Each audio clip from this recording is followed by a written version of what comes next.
Hello sa inyo mga kasari, magandang hapon po sa inyong lahat. So for today's video ay naka-sit down vlog tayo ngayon. Mag-heart to heart talk tayo kung bakit hindi tayo allowed na sumuko sa ating sari-sari store. Bakit nga ba tayo gumigising sa araw-araw? Bakit hindi tayo dapat mapagod as a negosyante, as a tindera, 'di ba? Yung buhay natin, ikukwento natin dito guys sa vlog na to. So, wala, napag-isip-isip ko lang na itapik tong vlog na to, itong content na to, kasi nga, napagtanto ko, bakit nga ba ako gumigising sa araw-araw? Yung kahit, yung gusto ko pang matulog, yung ramdam mo pa na kulang pa yung tulog mo, ramdam mo na pagod, ramdam mo na may sakit ka, pero gumigising ka pa din sa araw-araw. Para saan nga ba yung pagtsatsaga na yun? So, ang numero uno guys is parang ano na yun sa utak mo, parang sumisiksik na sa utak mo na, ay, hanapin ako nito, ay, bibili ng ganitong oras si yung mga customer ko, bibili ng ganito, ganyan. Yung parang ano na yun guys sa utak nyo na may mga customer na umaasa sa inyo tuwing umaga, tanghali, gabi, hapon, ganyan. Yung parang kailangan nating i-provide yung mga pangangailangan nila.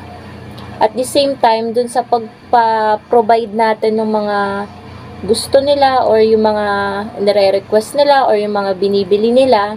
At the same time, kumikita po tayo bilang tindera. At yun po yung number one talaga. And second naman po, nagtitinda tayo para magbayad ng utang. Hindi naman po natin yan ikakaila. Hanggang ngayon, meron po akong binabayaran na utang.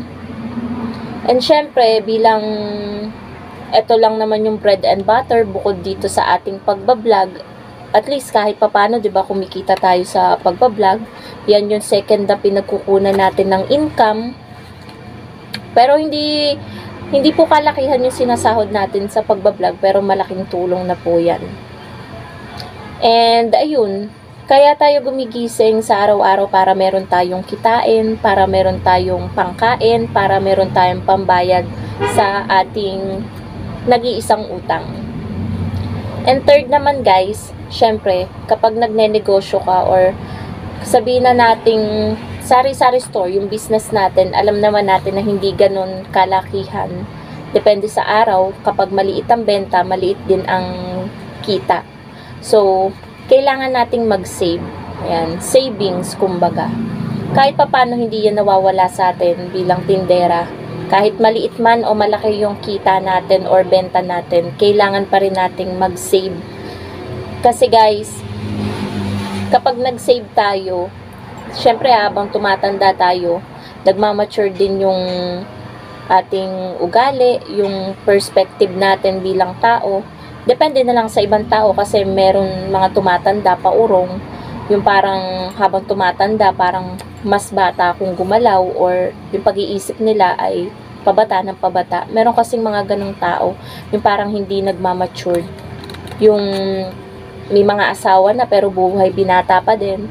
So, hindi ako guys, tamaan ng tamaan, pero may mga ganon talagang tao. Pero ngayon, sa panahon ng buhay ko na to, so wala kasi akong luho, ganyan, hindi ako mag-gadgets na tao kapag may bagong trending na ganyan, ganito, bibilihin mo na, hindi ako ganon. Nag-iisip muna ako kung kailangan ko ba talaga yung bagay na yon bago ko siya bilhin. Tulad nung last delivery ko kahapon, may dumating ako. Ano siya? Tambak kasi lagi yung mga labahin. Ganun na tayong mag-isip bilang matured na babae. Hindi kung ano-ano yung binibili ko. Bumili ako guys nung hangeran ba? Yung nailalagay sa labas para dun mo papatuyuin, tapos na ipopold yung bakal, stainless, yung napopold, tapos yung mga nakahanger, yung mga nilabhan mo, tapos igaganyan-ganyan mo. Yun yung aking pinurchase. Nag-order ako sa Lazada, worth 200 plus, ayun. Okay naman siya, napapakinabangan, medyo umuuga-uga, pero at least may nagagamit, 'di ba? Ginawa na lang ng paraan, tinalian na lang para hindi gumanon ganon. And then, ayun, patuyo na agad ako ng mga damit and natiklop ko na yung iba dito. Tapos yung iba, nakasampay na sa loob.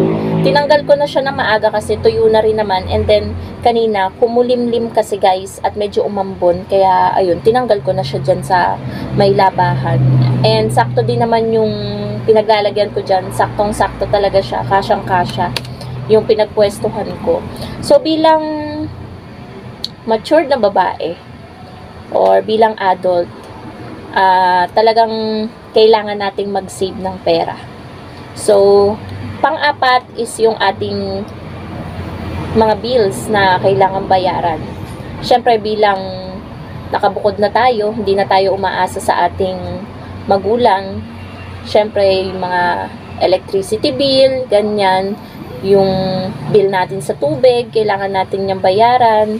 So, marami tayong kailangang bayaran. Kaya hindi tayo pwedeng mapagod sa pagtitinda, sa pagnenegosyo. Hindi tayo pwedeng huminto. Yung makaramdam ka lang ng konting sakit, magsasara ka. Yung wala kang tiyaga sa negosyo mo, ganun. Wait lang guys, meron lang bibili. So, ayun po mga kasari, ako po ay nagbabalik. Meron lang pong bumili at nagbayad ng utang. So, bilang isang negosyante or bilang isang sari-sari store owner, dadaan tayo talaga mga kasari, kumbaga sa butas ng karayom bago maging successful yung ating sari-sari store or kahit anumang negosyo. Pero, lagi po nating tatandaan na dapat magtiyaga tayo, magsipag, para yung mga goals natin in life ay makamit natin or makamtan natin. Hindi naman po yan basta-basta ibibigay ni Lord yung magandang buhay, ganyan yung successful business kapag hindi mo siya pinaghihirapan. Syempre, kailangan din po nating paghirapan yung mga gusto nating makuha. And, ayun, bilang isang matured na babae, alam dapat natin yung gusto nating tahakin. 'Di ba? Hindi na tayo mga bata para makipagjowaan, makipaglabing-labing kung saan-saan. Syempre, habang tumatanda tayo, syempre, edad natin 20 plus na. Tapos, ganun. Dapat maging matured na yung pag-aano natin, pero hindi parating work lang. Syempre, kailangan din nating yung health natin, 'di ba? Kailangan din natin ng pahinga. Dapat may tamang oras ng pagtulog or ilang oras ng pagtulog dapat, hindi bababa, 'di ba? Sabi nga nila 8 hours dapat, pero ako pinakamataas na yung 6-7 hours na pagtulog, pero sapat na yun guys para makapahinga.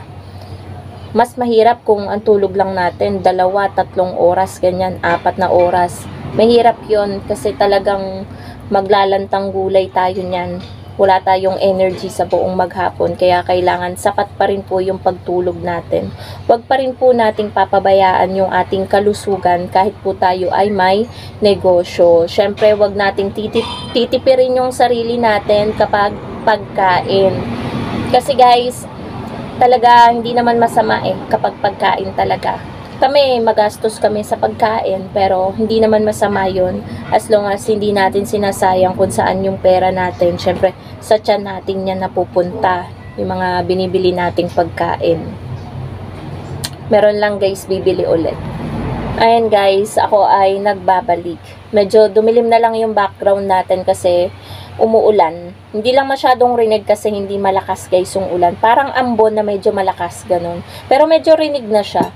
So, ayun, bakit tayo hindi dapat mapagod? Syempre, guys, kapag tayo ay matanda na, sabi nga nila, habang patanda ang isang tao, lumalaki yung gastos. And totoo naman po yun mga kasari. Dumadami din yung ating responsibilidad. Syempre, kapag mga baby pa, ganyan, dedede lang yan, kakain lang yan, tutulog. Hindi pa maano yung kanilang mga responsibilidad. Pero tayo bilang adult, dumadami na yung mga responsibilidad natin sa buhay, and tayo naman nakabukod na sa ating magulang, so responsibilidad na natin yung sarili natin na pakainin at magbayad ng mga bills every month. So yun, kaya hindi ako napapagod, hindi ako nagsasara ng tindahan dahil dyan sa mga sinabi ko sa inyo mga kasari. At marahil ganyan din yung inyong dahilan, source of income nyo yung inyong sari-sari store, kaya hindi din po kayo napapagod at sumusuko sa buhay. Ganyan lang naman po mga kasari ang buhay eh. Talagang diretso lang tayo, positive lang palagi, tiyaga, sipag. Hindi tayo magugutom kapag ganun yung ating pananaw sa buhay. So, yun lang mga kasari. Thank you so much for watching. Medyo maingay na at tumatahol-tahol pa yung alaga naming aso. Happy selling po sa inyong lahat and God bless po. Shoutout po sa lahat ng aking subscribers at sa lahat ng nanonood ngayon. Bye guys!